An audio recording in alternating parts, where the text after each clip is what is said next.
샬롬 로중 읽어주는 제입니다. 오늘은 9월 26일 화요일 로중입니다. 주님의 한결같은 그 사랑을 생각할 때마다 나는 기쁘고 즐겁습니다.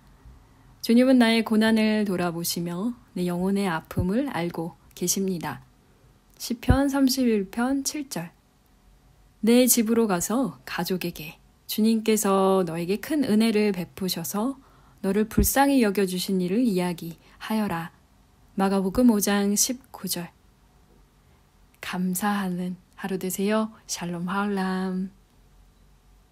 오늘 우리가 함께 읽은 가르침의 본문은 그 유명한 돼지떼 속에 귀신이 들어가서 한 사람이 치유받은 사건입니다. 한 동네에 미친 사람이 있었어요. 그래서 동네 사람들이 그 미친 사람을 묶어두기도 하고 어떻게든 다스려 보려고 했지만 이 사람은 막 밤낮 무덤 속이나 산 속에 살면서 소리를 질러대고 막 돌로 자기 몸에 상처를 내고 이랬던 사람이에요. 그러니까 다른 사람들이 감당하지 못하는 존재였던 거죠. 그 사람이 예수님을 봤습니다. 그래서 예수님께 달려가서 엎드려서 이렇게 이야기를 해요. 더없이 높으신 하나님의 아들 예수님, 나와 무슨 상관이 있습니까? 제발 나를 괴롭히지 마십시오. 이래요. 근데 되게 재밌는 게요.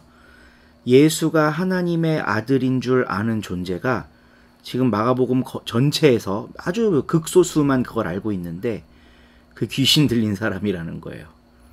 그래서 예수님이 이 귀신아 그 사람에게서 나가라 라고 명령을 하시죠.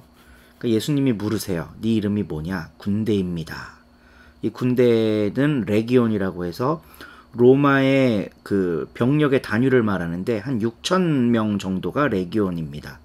그러니까 이 사람 몸속에는 지금 6,000마리나 되는 귀신이 들어있는 거예요. 근데 예수님이 그 속에 있는 귀신들이 돼지떼에게 들어가는 거를 허락합니다. 그래서 돼지떼 2,000마리가 몰사하게 되죠. 그래서 결국 그 사람은 악한 귀신들로부터 해방이 되고 예수님과 함께 있고 싶어 해요. 그게 오늘 바로 가르침의 본문 전절에 나오는 겁니다. 5장 18절. 예수께서 배에 오르실 때 귀신 들렸던 사람이 예수와 함께 있게 해달라고 애원했다. 그러니까 이 치유받은 사람은 예수님과 같이 있고 싶은 거예요. 근데 재밌습니다. 예수님이 그렇게 같이 있고 싶어하는 그 사람에게 그래 내 품에 와라 쉬어라 안 하십니다. 오늘 가르침의 본문 내 집으로 가서 가족에게 주님께서 너에게 큰 은혜를 베푸셔서 너를 불쌍히 여겨주신 일을 이야기하여라 하고 돌려보내요. 그러니까 하나님이 하시는 일을 증언하는 도구가 되라고 파송하시는 겁니다. 근데 그것과 아주 대비되는 이야기가 바로 그 앞절에 나옵니다. 처음부터 이 일을 본 사람들은 귀신 들렸던 사람에게 일어난 일과 돼지떼에게 일어난 일을 그들에게, 그러니까 마을 사람들에게 이야기를 해요. 그러자 그들은 예수께 자기네 지역을 떠나달라고 간청하였다. 그러니까 지금 하나님의 능력이 임해서 귀신이 소멸한 역사를 본 사람들이요. 너무 이상해요. 예수님을 좋아하지 않아요. 떠나라 그래요. 예수님의 실체는 누구만 알아요? 귀신만 압니다. 그리고 그 귀신으로부터 노임받은 사람만 알아요. 그래서 그 노임받은 사람이 예수님하고 함께 있고 싶어 하는데 예수님은 그걸 허락하지 않으시죠. 너의 집으로 가서 가족들에게 얼마나 하나님이 큰 일을 베푸셨는지 증거해라. 증인으로 살라고 이야기하십니다. 그랬더니 그 사람이 집으로 돌아가서 동네 사람들, 그러니까 대가볼리 지역 사람들한테 이야기를 전한 거예요. 그리하니 사람들이 다 놀랐다. 이러고 끝입니다. 마가는 이 놀라운 일을 하신 분이 하나님의 아들이신 예수님이라는 걸 계속해서 이야기하고 있어요. 그러니까 독자들은 그거를 알게 되는 거죠.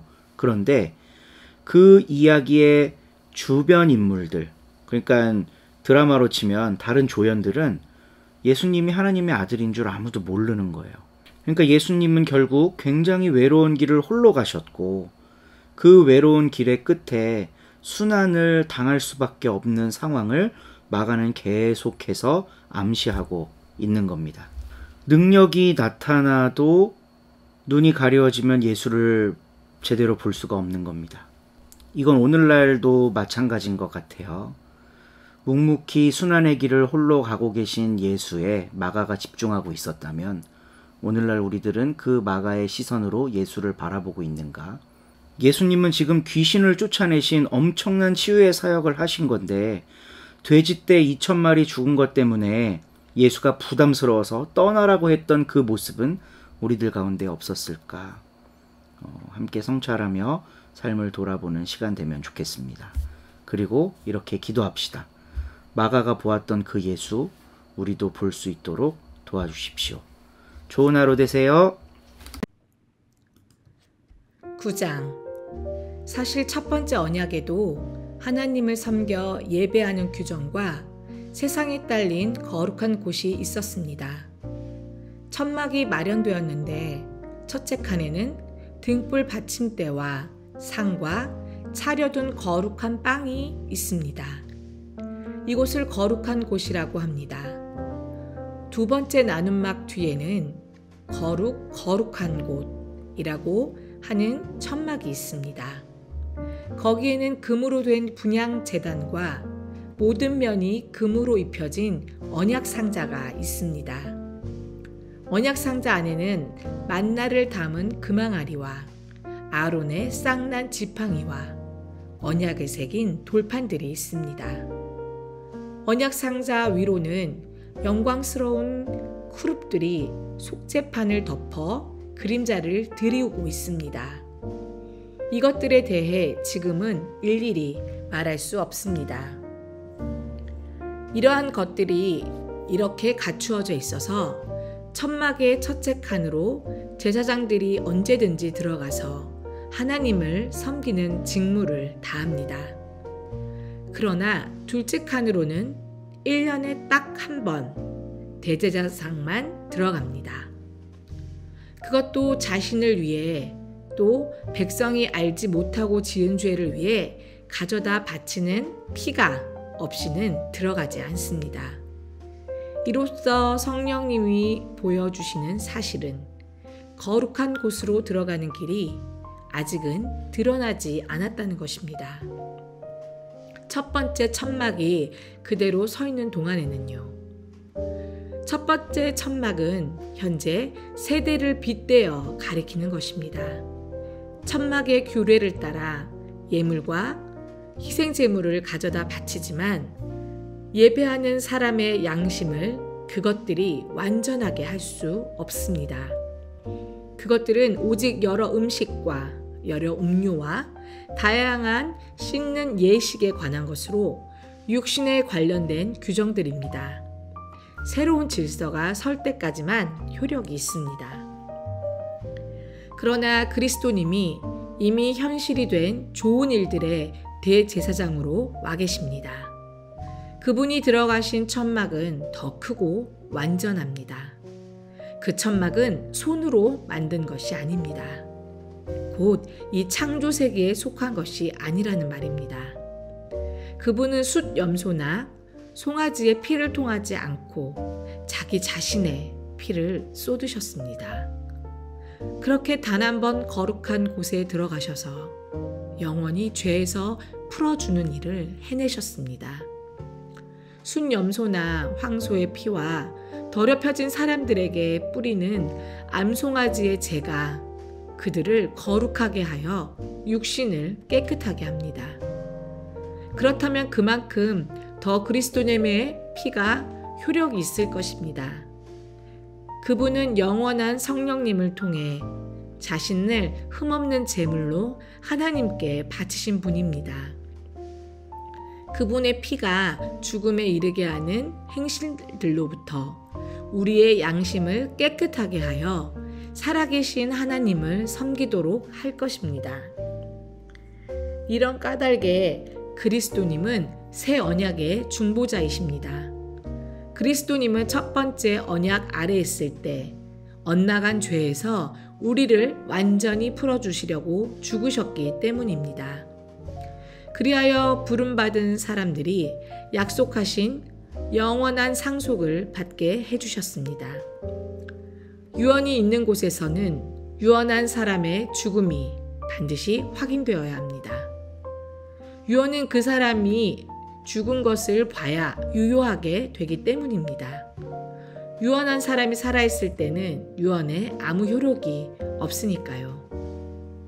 그러므로 첫 번째 언약도 피 없이 들어선 것이 아닙니다. 율법에 따라 모세가 온 백성에게 계명을 다 말해주었습니다. 그러고는 송아지와 숫염소의 피를 받아서 물과 섞었습니다. 그것을 붉은 양털과 히솝을 써서 바로 그 두루마리와 온 백성에게 뿌렸습니다. 그러면서 말했습니다. 이것은 언약의 피입니다. 그 언약은 하나님이 여러분한테 명령하신 것입니다. 모세는 그 천막과 하나님을 섬기는 데 쓰는 모든 물건들에도 같은 방식으로 피를 뿌렸습니다. 율법에 따르면 거의 모든 것이 깨끗해지는 것은 피로 됩니다. 피쏟음이 없이는 용서가 이루어지지 않습니다. 그러므로 하늘에 있는 것들의 모형들은 이런 식으로 깨끗해져야만 하지만 하늘에 있는 것들 자체는 이보다 더 나은 희생제물들로 깨끗해져야만 합니다. 그리스도님은 손으로 만든 거룩한 곳으로 곧 참된 것들을 대신하여 본뜬 곳으로 들어가지 않으셨으니까요. 오히려 하늘 자체로 들어가셨습니다. 이제 우리를 위해 하나님 앞에 나타나시려고 말입니다. 자신을 여러 번 가져다 바치려고 들어가지도 않으셨습니다. 대제사장이 거룩한 곳으로 해마다 다른 피를 가지고 들어가는 것하고는 다릅니다. 그렇지 않다면 세상의 기초가 놓일 때부터 그분이 여러 번 고난을 겪어야만 하셨을 테니까요. 그러나 이제 단 한 번 세대들의 끝에 자신을 희생제물로 바침으로 죄를 없애려고 나타나셨습니다. 사람들에게 한 번 죽는 것은 정해진 일이고 그 뒤에는 심판이 있습니다. 이와 같이 그리스도님도 많은 사람들의 죄를 짊어지시려고 단 한 번 제물로 바쳐지셨습니다. 두 번째는 죄 없이 나타나셔서 자기를 간절히 기다리는 사람들에게 구원이 되실 것입니다. 아멘.